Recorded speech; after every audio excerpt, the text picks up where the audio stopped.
Welcome to Visual Today. சமீபத்தில் உலக அரசியலில் பெரிய பதட்டத்தை ஏற்படுத்திய ஒரு சம்பவம் இந்திய பெருங்கடல் பகுதியில் நடந்துள்ளது.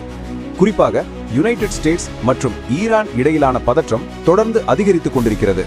இந்த சூழ்நிலையில் ஸ்ரீலங்கா கடற்கரை அருகே பயணம் செய்து கொண்டிருந்த ஒரு ஈரானியன் வார்ஷிப் மீது அமெரிக்க கடற்படை தாக்குதல் நடத்தியதாக பல இன்டர்நேஷனல் ரிப்போர்ட்ஸ் வெளியிட்டுள்ளன.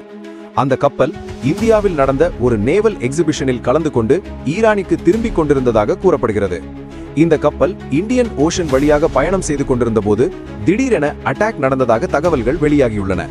ரிப்போர்ட்ஸ்களின்படி அமெரிக்க கடற்படையின் சப்மெரைன் அந்த ஈரானியன் வார்ஷிப்பை டார்பீடோ மூலம் தாக்கியதாக கூறப்படுகிறது.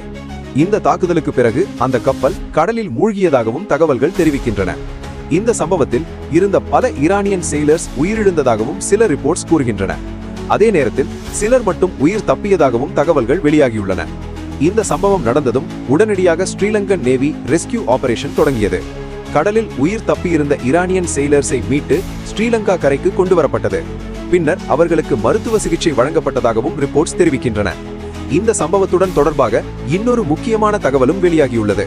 ஈரானியன் சப்போர்ட் ஷிப் ஒன்று ஸ்ரீலங்கன் கடற்பரப்பில் மெக்கானிக்கல் ப்ராப்ளம் காரணமாக நின்றதாக கூறப்படுகிறது. அந்த கப்பலில் இருந்த பல ஈரானியன் செயிலர்ஸை ஸ்ரீலங்கன் அதிகாரிகள் டெம்பரவரியாக கஸ்டடிக்கு எடுத்ததாக தகவல்கள் தெரிவிக்கின்றன. இதற்கிடையில் இந்த சம்பவம் ஒரு பெரிய டிப்ளமேட்டிக் இஷ்யூவாக மாறியுள்ளது.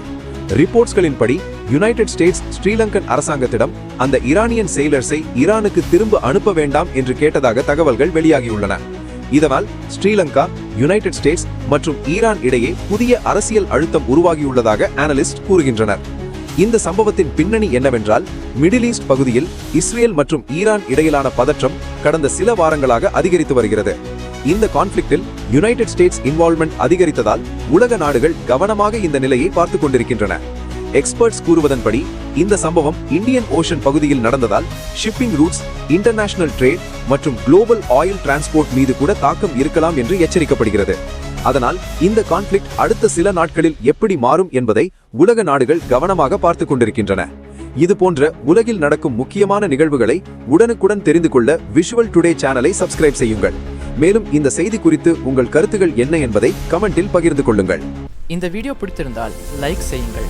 விஷுவல் டுடே ஐ சப்ஸ்கிரைப் செய்யுங்கள். உலகத்தை விளக்கும் இன்னும் பல கதைகளுக்காக எங்களுடன் தொடர்ந்து இருங்கள்.